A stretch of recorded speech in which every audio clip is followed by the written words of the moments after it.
Let's talk Big Brother. What was it like? It's like nothing you could ever be in. There's cameras everywhere. Everywhere you go, even in the toilet, right? You go to the toilet, there's a camera above you. I can't think of anything more comfortable. Yeah. Is that legal? I don't know. You know what I mean? We signed our life away when we signed fair those enough. papers, so it had to be. It's a crazy psychological experiment. Every person in that house is assigned with a producer that's listening to every single word, watching every single move. I'd be sued. You had to sneak into McKinnon Secondary, just get in the gym just to get a workout in. You take that same attitude and you can apply it in many aspects in life. It's almost like basketball's never gone. I'm just exploring other opportunities because my mindset's still the same as it's always been with basketball. So basketball's always going to be there. The winner is Marley! And I think it was just a feeling I've never felt in my life. It was the best feeling I've ever had in my whole life, and I'll say that right here.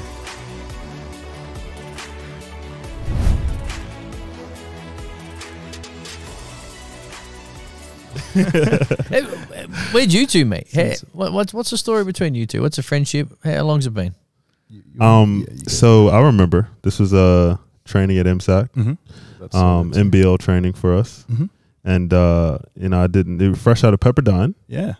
Fresh out of Pepperdine. Shout out Pepperdine. Yeah, shout out Pep. We'll touch on California at some point, but I just remember you coming in. I think you had your hairstyle was a little more. It might have been a little bit more dramatic than it is now, a little more drastic.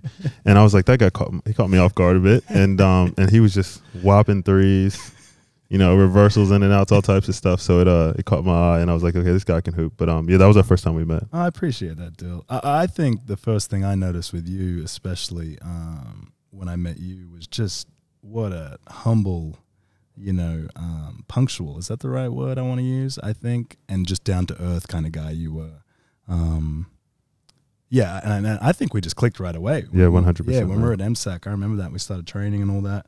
We just clicked. You're just a nice guy. Like, look at you. You know what I mean? I'm not even trying to gas you for the podcast or anything like that. I promise you're just a good guy, man. I've always thought that of you. Thought really highly of you. Not just on the court. I think you're an amazing player on the court, but off the court, more importantly, you're just a. No, I truly appreciate that, man. I mean, we have a lot of mutual friends, and you know, getting to, you know. Obviously, my family isn't out here. I'm sure you would have met them by now, but getting to know, you know, your pops and stuff, and man, just like, you know, chopping up with him, having the conversations I've had with him, man, you know, it's come from something special, man. And that's what's big to me is like, yeah, like you said before, when we pulled up to play against each other, and you just gave my dad a hug, like that's huge to me. You know what I mean? That's how I know a good guy, good character. Yeah. So, Dill, you're a good guy in my books, my boy. Thanks, man. It's nice of you. Let's talk Big Brother. I want to talk Big Brother, and we'll talk plenty of basketball. But reality TV, I put my hand up and admit I don't watch a great deal of it. But I don't blame you. I'm sometimes intrigued by the uniqueness of it and how people actually react to it. So, what is it like? It's one thing to put your hand up and go on a TV show or on a radio show and know exactly what you're there for. For Big Brother, you're locked in a house with total strangers, and everything I'm assuming is dictated to by cameras or via producers. What was it like? 100%. Gosh, oh man, I don't think I can pinpoint one answer to describe how just unique this situation was. It's like nothing you could ever be in. Like let's talk about the cameras. There's cameras everywhere. Everywhere you go, even in the toilet, right? You go to the toilet, there's a camera above you. I can't think of anything more comfortable. Is that legal? I don't know. You know what I mean? We signed our life away when we signed those papers, so it had to be. But the craziest part about that is you get used to it within the first night. Like I'm talking, you go to sleep in your bed and you look above you and there's like lights, kind of like this, but like super bright, you know, studio lights, right? And cameras like pointing at you, infrared cameras so they can like see in the dark and all that. And you get used to it. It's cooked. It's a crazy like, psychological experiment. And that's what I found so interesting actually about it, was just like this social and psychological experiment that I was a part of was super dope. I guess we are, you know, we're humans, we're creatures of habit, you know, we're creatures of adaptation, and like you say, it took a week or even less, and then you're just, this is a new world for you, this is a new norm, and it's just, how do I operate, how do I navigate this space, right? How bizarre though, like that we're just so trusting as humans to just, you know what I mean, fall into something like that. And like literally every person in that house is assigned with a producer that's listening to every single word, watching every single move. You know what I mean? It's just insane. I'd be sued. The stuff that come out of your mouth. I think a lot of people would be.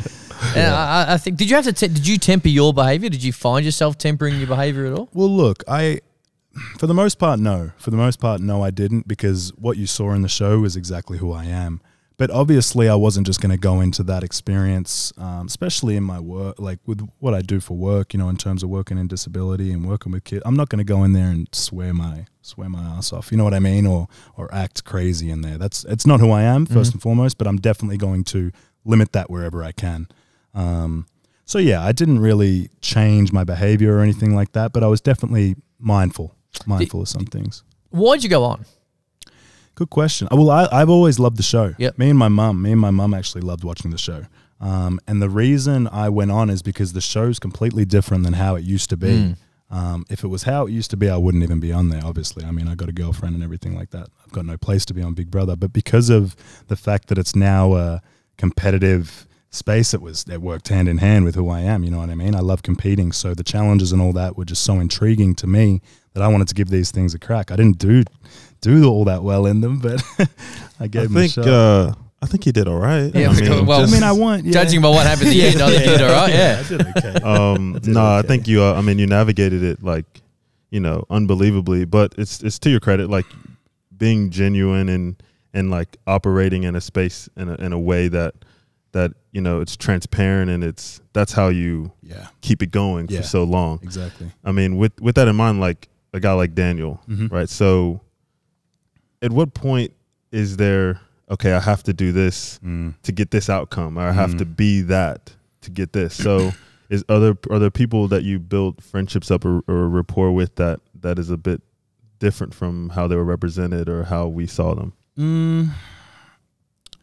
I think for the most part, everyone that we saw in there was who they were. And I say this because, like we were talking about earlier, if you did want to fake it as you're going in there, you can only fake it for so long. Like, you forget that you're in this game, right? They create this world that you just feel like is normal, which is insane. So for the most part, the relationships and friendships you build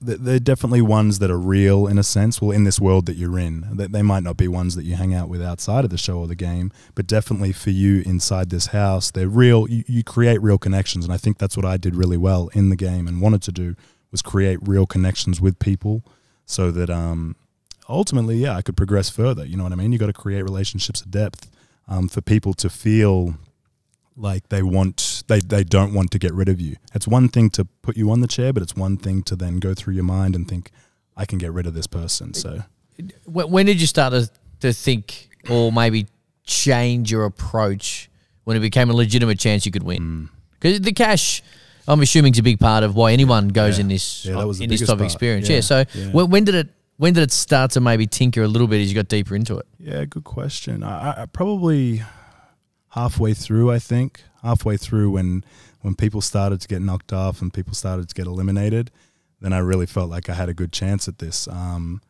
the start, early on, and I'll give you a little insight here, I was talking to the producer, and she asked me, how do you think you're going to navigate through this game? And I said to her, well, honestly, I'm just going to be myself. I'm going to tell the truth. I'm going to be honest. When I shake someone's hand, I'm going to mean it. I'm not going to lie. I'm not going to deceive. It's just not who I am.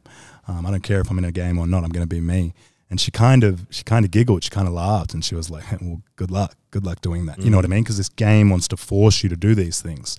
And I just wanted to be an example to those out there that you can, essentially the good guy can win. You can do things the right way and be successful. And I think about halfway through the game is where I really started, saying that I had a chance of getting to the podium. I mean, there's something so special about that. I mean, that's awesome. I mean, how metaphorical of representation is that?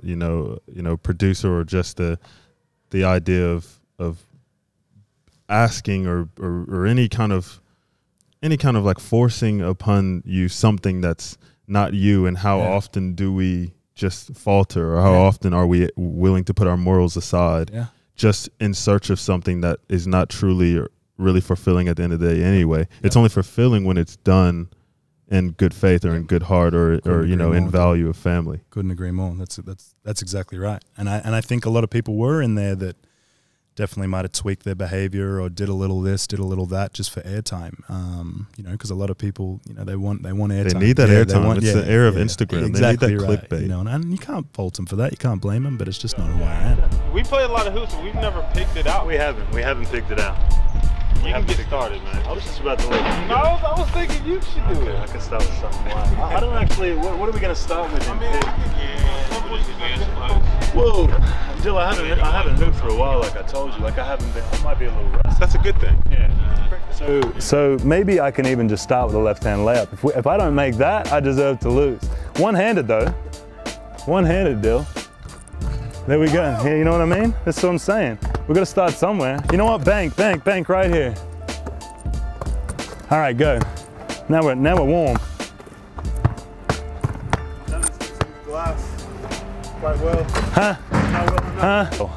One hand free throw. I like that. I like that. That's a little different. I want my lefty floater still, boys. We're cutting, and we're getting this lefty floater. There it is. Yeah, that's right. Oh, you're PI. I'm gonna end it right here. You're PI, right? All right, off the wall. All right, right here. We're catching. A little bit of a KD shake. Oh, is Trey doing that? Trey's doing that now. I was thinking of KD. KD, Trey. Oh, Trey does do that. You're right.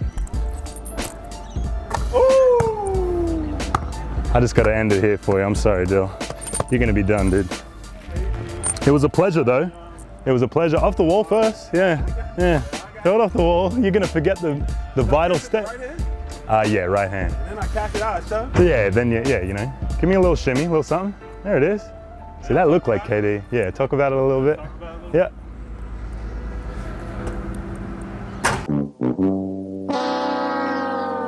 That's tough, brother. That's tough.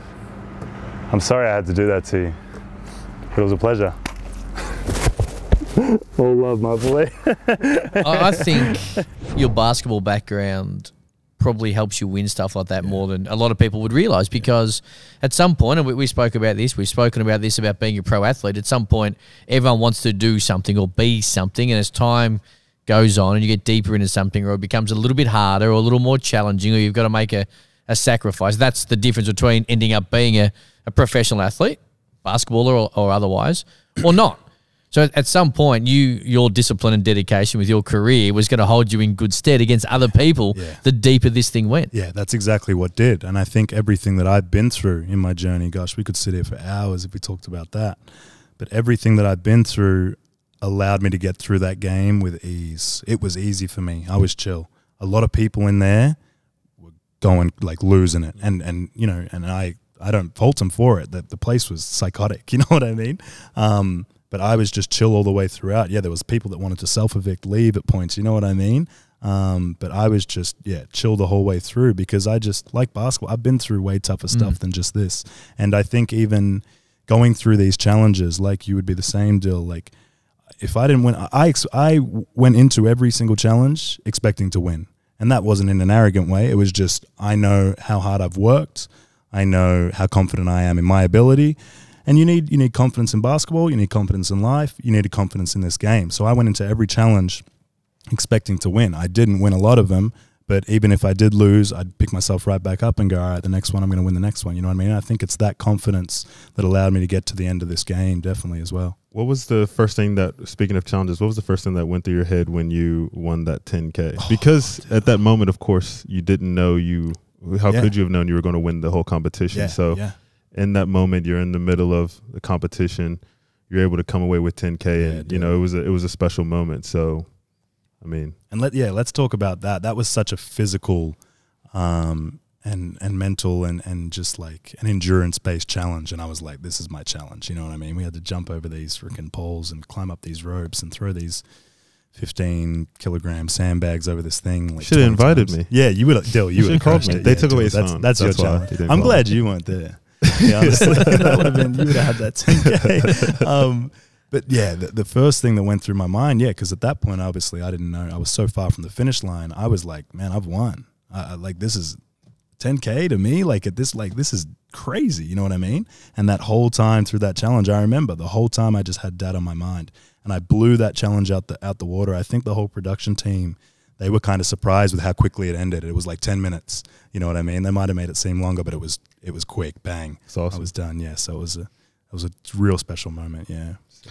You mentioned your family, and obviously referenced a great deal in the show, and this is probably an incredibly tough question to actually answer, but who was on your mind more, do you think? Do you think it was your mum, who you spoke so much about, or is it, or was it your dad, or was it an even balance? I know it feels like a really tough question, but you have different motivating forces at different times. Definitely, I agree with that. I think at moments when, like we just spoke about before that challenge, when I was looking at the end, like towards the end of the challenge, like looking at the back of it, at that back wall, I was just picturing Dad, and I was thinking and there was points in other challenges where I had to like run to go get a flag, and I was just picturing Dad. And I think that's when I really, really wanted to work to win, because I knew this money could change his life forever. So I would say to myself, if I lose this challenge, I'm done. I don't win the money. That obviously didn't happen because I only got put up a couple of times, but that was the pressure I put on myself in terms of, if I don't win this challenge, I'm leaving tonight, and that's fair enough. So I think in those moments I really thought of Dad, and I think in moments when it got tough, especially in the diary room, and I was, talking to Big Brother and this and that, or maybe going to bed at night, I'd be thinking of Mum, and just how proud she was of me, and I knew she'd be of me, and how much she'd want me to get to the end of this thing. So I definitely think, it wavered. There was times where I was thinking about Dad predominantly, and then Mum, but for the most part it was a balance of both. What was that moment? You win, you see your dad for the first time. Like what's it like? I can't even explain it. And I think I said that to Big Brother when I won, and and I speak to Dad and see him, and I think it was just a feeling I've never felt in my life. It was the best feeling I've ever had in my whole life, and I'll say that right here, definitely. No, that's so special.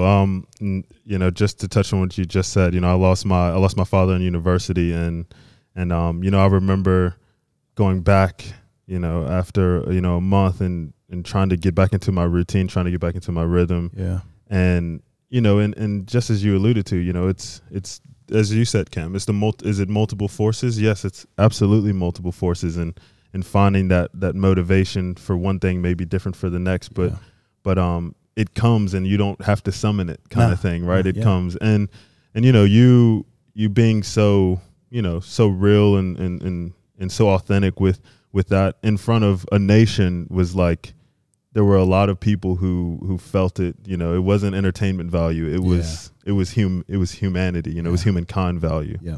And and speaking for someone who was in similar shoes, like, we felt it. You know what I mean? So it's special. Yeah. Thank you for sharing that. Truly.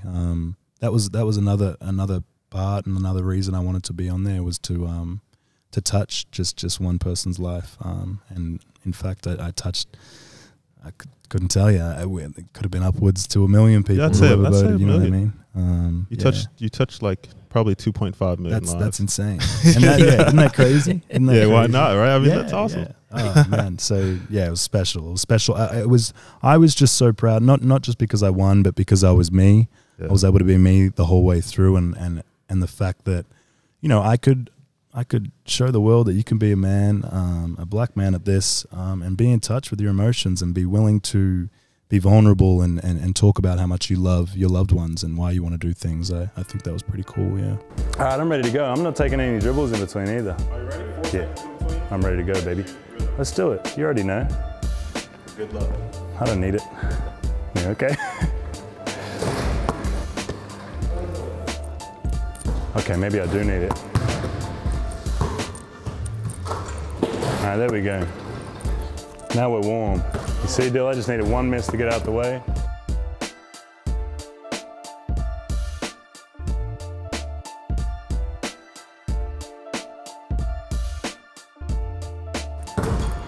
Take two. My fault. Last shot. Is that it? All right, done. I mean, you're 99% clip, so you're all good.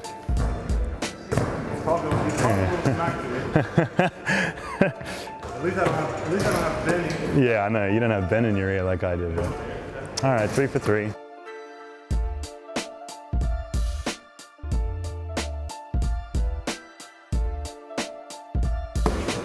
How many more shots you got? This is it. Oh, shoot. All right. 8 for 10 each. Overtime? Yeah, we got to do something. What do we do? We gotta go overtime. What is it, like make for make, or like we shoot one each? We shoot one each, the first one to miss. You want me to take a bounce? I'll take a bounce for you.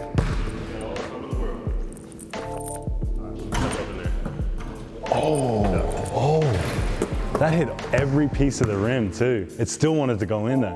I just need to bottom the net. Yeah, okay, that's nice. Dude, I want to. As soon as we're out of lockdown, bro, I'm braiding it. Why are you smirking? I'm braiding it as soon as I'm out of lockdown. Your hair does look nice there. Oh, that's tough. Come on, watch out. Wait, do I need to make one? Or is that done? Oh, that was easier than I thought. Oh, no, you're a star, Dill. No, thank you, bro. Yeah. Any closing statements? I made history today, and I'm the I'm the best free throw shooter in here at the moment. Now, I'm not sure. It may look like he won. Here we go. Do some editing to make it look like I lost. That's because he really did. I'm Oh, okay, wow. Give him his props. Thank you. But if he comes back on here again, it's revenge Tuesday. I'm ready to go. All love, Dill. Thanks for that, brother. My guy. Well, that was a good question you had. Yeah, I just got to try and remember what it was now. Yeah. No, I got it. I got it. You got it? Yeah, you're lucky I'm here, mate. Yeah, no. Fame. Yes, Yeah, of course. Yeah. So you leave the house, and as Dill touched on, you did. You moved and you touched a lot of people, maybe 2.5 million people. So you won it because of that exact situation. But then it throws you into a world of fame, of which is not always the case. Now, when you're pro basketball and there's a little bit of fame and notoriety attached to that, but this is a whole new level, man. What strange, cool, creative, weird things happened to you when you got out? Yeah. It was insane, and the whole journey from before I started Big Brother, I took a screenshot of my followers on Instagram. I did too, actually. Did you? I was just so curious. To see. I appreciate Fair enough. that. And I took a screenshot. I think I probably had like 1,800, and then by the end of it, it was like 77,000 or something, whatever it was. I don't know. But that was insane in itself. And then coming out, just having people like the craziest ones were like me. I'm just going for a drive, and I have people yelling at me from their car like, yo, Marley. And usually when the guys yell, that they don't want to act like they're hyped. They're like, oh, my missus loves you, bro. And it's like, bro, come on. Like, just, you know what I mean? Yeah. But it's just insane. It's super cool that people just recognize you everywhere you go. And it's nice people. It's not people like, saying anything bad or anything. So when people say like, oh, does it get annoying? It's like, no, it doesn't get annoying, But you know what? That is, again, a testament to yourself, because you mentioned it and Dill mentioned it. And the fact is that it's not always easy, while you go through the experience, you remain true to yourself. Yeah. And as you go on, people actually legitimately and understandably so think they know you, because they are watching you nightly. Yeah. And it's the real you. So they don't necessarily see you say or do something and then a week later totally go back on it, and then they realize, we don't even know this bloke or girl. This is a totally different person. So they think they know you, and to a fair extent, they actually do. That's right. That's a great point. And especially in a show like this, I think with Big Brother, where it's essentially just simulating real life in a house, So yeah, they've basically lived with you as they're watching, and lived through this journey with you, and really gotten to know you, if you're showing who you really are on that show, which I was. And they feel like they really do know you. Yeah. I'm not sure it's real life in a house still. Again, I don't have a camera in my bathroom. And look, maybe it's one I'll install going forward, but I highly doubt it. There were moments growing up in my childhood where my family kind of felt like they were Big Brother housemates, but and Thanksgiving was crazy. But yeah, I mean, on the back of that, I mean, I think just 10, 15 years ago, growing up watching all the reality TV shows or just seeing different things like that, you become familiar with TV personalities. But only in the last 5-7 years is there such a social media responsibility, such a inclination to follow. So how did you handle, as you said, how do you handle the social media change? Like, what adjustments do you make? Do you do you like focus on it, or do you kind of put it to the side? Like, how do you handle it? Responsibility? Well, yeah. I think, and I was speaking on this with my girlfriend, because I was like, and especially when I like started YouTube before Big Brother and all that, it started getting annoying to me because it felt like a job, you know, and I was always constantly thinking about the next video, this and that, and I was like, this isn't who I am, I got to stop this. And I'm kind of at that point where, you know what, essentially I do have a responsibility, especially because I do use social media as a job. So I've got to treat it as a job. Sometimes it won't always be the most enjoyable thing to do, because I've got to go out and create content and, like, you know, actually get out there and do this, that, and the other, and tick boxes that I have to, you know, do for social media. So I think there's a responsibility there for me to keep myself relevant so that I can continue, you know, creating revenue off of such a cool platform. And it's something that I love doing anyway, because I love working creatively. I love working on content, and I love showing who I am and expressing that. You spoke about it changing and looking after your dad, changing his life. Has it? Exactly what you wanted it to be? Is that how it's turned out? Yeah. Cool. Definitely. Long answer short, 100%. And I can just tell, like, after just winning this thing, there's relief. There's relief there. You know, we're all good. Everything's good now. Your dad and I, like, we've 3 different occasions. Dad loves you. We've had some long conversations and very enjoyable. The first one unexpected, of course, but the second and third one, you know, I was just as excited to talk to him as he was to me. Yeah, so, you know, I wouldn't take the story, but I want you to just, you know, I'm sure some people are familiar with it, but just another quick note of, I mean, his story, like how, you know, how he came to be where he is now. Yeah. Great question, Dill. So similar to myself, he left home at 18, and he actually studied over in China and went to university over there. He speaks like 5 different languages. Yeah, he has a lot of good stories. Yeah, such good stories, Dill. Yeah, some in Mandarin. Yeah. And he studied over there, and then he got a work opportunity in Australia and came over here. But the craziest thing, and my dad's the smartest guy in the world. He got his degree in, like, he's like a electrical engineer or something, right? And then he started this clothing business with Mum. Mum just said, look, do you want to start a clothing business? And Dad was like, yeah, why not? Dad can just literally just learn to do stuff. I don't know how he does it, right? So he taught himself how to make clothing, to make dresses at that, like formal dresses, right? So Mum and Dad owned this business for 20 years, Big and Black it was called, for 20 years. And it's still online at the moment, but we've just gotten rid of the physical store. And he's been through it, man. He's been through it. He's been away from home for so long, away from family, because there's no other family from home. And he's got like 9 other siblings, so all in Africa and then in France and Germany, but no one here. You know, he's out here on his own, trying to make it on his own, and he's done an amazing job. And you know, times have really gotten tough, especially lately with lockdown and everything, and having to stop the business and stuff like that, and everything with Mum. So, yeah, it was good to have this happen to our family and for Dad especially, because of everything that he's sacrificed for me and my brother. And you know, there's a special energy behind you. That's awesome. Yeah, definitely. You mentioned lockdown. It'd be a breeze for you, man. You already did it. Oh man, I'm used to it. You volunteered to do it earlier. Surveillance and all. Yes. Yeah. Exactly. This would be easier. There's no cameras. Yeah. You know. Yeah, you're right. How are you finding it? Like, everyone goes through different stages in their life, and yours is an interesting one. We're going to pick up basketball in a minute, but you're in a transitional phase because of all this. So how have you handled it? Yeah, I've been okay, only because I've been fortunate enough to work as well. So right after getting out of Big Brother, I've gone right into working. I work within disability and gone right into working with the kids. So I've been really fortunate on that end.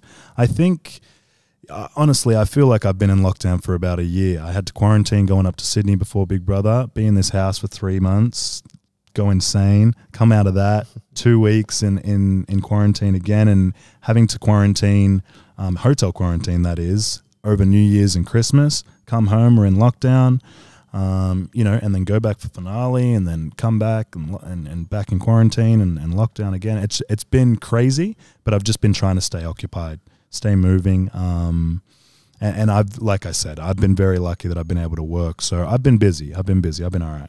What does it mean for basketball? I asked you before we started where this all sits, because you can play. Yeah. So what are you still playing? Are you still what is it? Yeah, absolutely. I think I'm at a point. I mean, I'm 26 now. You know, I'm getting a little older, so I've got to weigh some things up. I'm not here, going to say you know? more about that, but go ahead. I got shoes in Continue my on. cupboard that's older. Go on. I feel like I'm at a point right now where I want to kind of see what's on my plate before going right back into basketball next year, because I got a lot of things coming my way now, and I want to be more than just basketball. Basketball's taken me all throughout the world. It's paid for my schooling. It's got me amazing opportunities and done everything for me. It's my love. It's always going to be my love. But you know, I kind of want to see where the chips fall with everything that's going on and these other opportunities before overstressing about basketball like I have for the last 15 years. Yeah. So we'll see. We'll see what happens, you know, in the next season coming up. But if I have other opportunities to explore as well, I'd love to tap into those while I can, because I definitely do want to do more than just basketball. Is that refreshing? Is that a refreshing revelation that's come out of this? Because I'm certain that wouldn't have been on your mind when you thought I'm going to go into Big Brother. Now it's at a point where you're like everyone, I guess, when they have to stop chasing a particular dream or stop one aspect of their life. There is a sadness attached to it, or sometimes it's frustration if it gets forced upon you in certain ways. And very few people have the attitude towards something like you would have right now, where it's a refreshing feeling, I assume, where I love basketball. Yeah. But hey, right now, you know what? There's some other priorities, and it's kind of cool. Yeah, that's a great way to put it. And I think I'm very, very, very lucky, very fortunate to fall into that position, because if you asked me that a year ago, I would have been devastated thinking like this. You know, I would have been thinking there's something wrong with me. I mean, there's Benny up there working out now. Like, me and him have been chasing this dream for years together as well. You know what I mean? Like, and this has been the only thing on our mind is we've got to make it, we've got to make it, we've got to make it. And we've worked our asses off, you know, to get to the positions that we're at. But it's very refreshing to finally be in a place where, you know, basketball's not the main and only priority on my list. The only thing I'm stressing about, you know, money-wise and this-wise and opportunity-wise, there's other things going on around me. So it's really, that's a great way to put it. It's really refreshing. The one thing with anybody who goes to college, you know, for free because of their basketball ability, has a level of commitment and a level of dedication that you know creates the ability to manifest things. So the mentality is there. You know, I think now as someone who, you know, that transition is not far away from me, and I've seen people do it, and it hasn't always been done graceful, right? Yeah.